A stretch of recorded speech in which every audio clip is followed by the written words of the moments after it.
Hi guys, I'm Nitin. I'm the CEO and co-founder of Scogo Networks. We are on-demand tech support services for enterprises.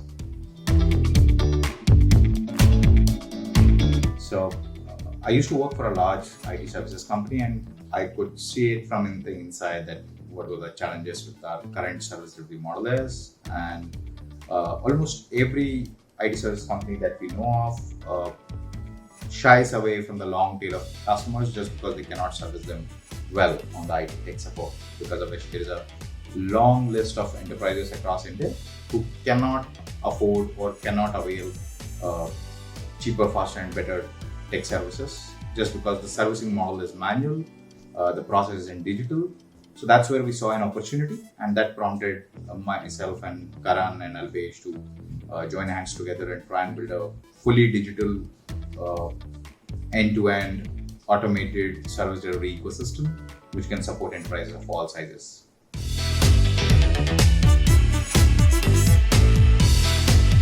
Okay. So India has about 1 million plus freelancers, MSMEs delivering CCTV support or desktop or end user system support and telecom services. And on the demand side, we have almost 1 billion plus service requests generated by enterprises across length and breadth of the country. So that's primarily the supply side and the demand side. The problem, however, is that it's highly unorganized. All the contracting is relationship driven and process is completely opaque to each side, which creates a lot of confusion. So right now where we are is we are doing about 3,000 to 4,000 service transactions. So the scope of growth is almost, sky is the limit right now.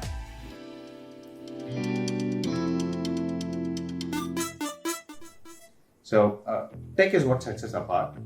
We look at ourselves more like a technology-driven services company rather than a services-driven tech company. And that kind of differentiates us from all the different players, big, small, who exist in the industry, who use Excel sheets, WhatsApp messages, text messages to control the whole show. And whereas we are a single platform that connects the end-to-end service delivery chain, right from the project management side all the way to the field resource, and works both ways seamlessly. So that's what differentiates us. And with time, I believe we have been improving very fast. Okay. So when it comes to milestones, we are primarily looking at our milestones are three-dimensional. One is delivery velocity. So what we mean by that is how fast we can deliver more and more services. What's our daily closure rate? And second is the coverage, which is what are the number of pin codes that we can cover. India has almost about 20,000 pin codes, 2,000 plus cities and 6 lakh villages. So we measure ourselves just the way a logistics company does, that how many pin codes do we cover. And third is tech adoption. Whereas if we believe that we want to truly scale this, tech is the solution, and that's what our USP is. And people whom we are, so the adoption of tech, how many partners are registered, how they are using our technology. Is the customer able to raise a request using our tech with zero handholding? Is the partner able to raise their invoices to us with almost zero support from our side? So that's the two parameters, and on 3 of them, I believe so far we have achieved our first ever milestones, which is currently we do about 150 plus transactions every day. We cover almost 5,000 plus pin codes across India with about 2,800 to 3,000 partners. And tech adoption parameters are we are well above 2,000 plus app downloads.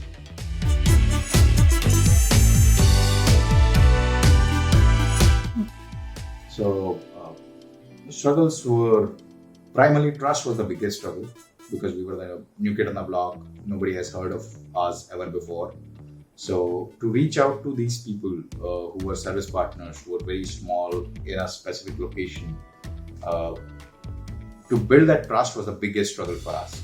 To build that trust that yes, we are going to give you work and we're going to pay you on time, or we're going to pay you at all. That was the biggest barrier for us to build this network. And since it's a two-sided network, I think the problem exists for everyone. We had to choose whether to build supply first or demand, because each one drives the other after a certain point. But I believe until that point, we have to focus on supply. So the biggest challenge was building a right amount of supplier network with who trust us with the whole thing.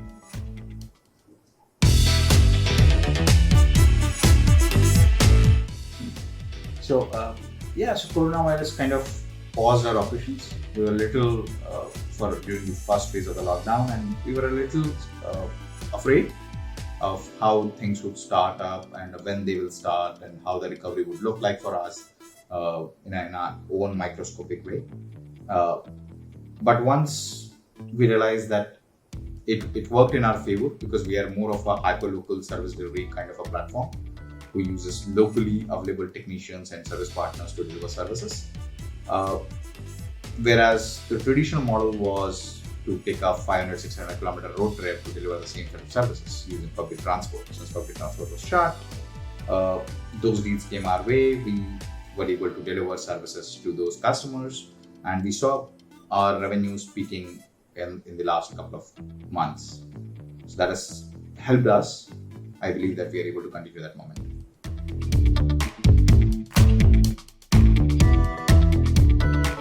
So, from a business standpoint, we believe that since we are a two-sided network, there is a supply side and a demand side. We fairly have achieved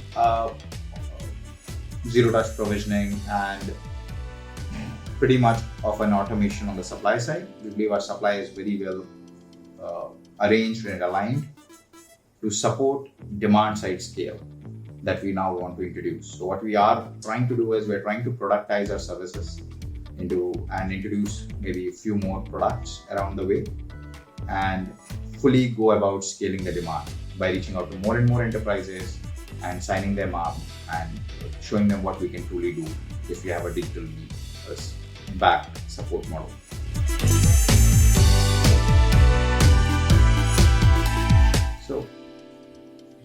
So if you look at our business, primarily what we are doing is we are picking up a host of services from enterprises using partners who are registered with us to deliver those services. What that means is that for every transaction, we got to pay someone. And there are almost 1,000 of these service partners whom we have to pay. And not just once in a month, maybe at times 10 to 20 times a month, depending on the certain partners. Now, if you look at traditional model where you receive an OTP, whether you do Google Pay, Paytm or anything else, for every single transaction, you're going to receive an OTP. And just to automate that, just to do accounting for it, so that all that problems which exist in the traditional model, because of which they can't use or replicate what we are trying to do. The payment system or the payment model and the wallet becomes a huge challenge to solve. So that's where open was a very right choice for us, because they were, the name itself, it was an open, transparent system that they were willing to offer to us. That's how open it does.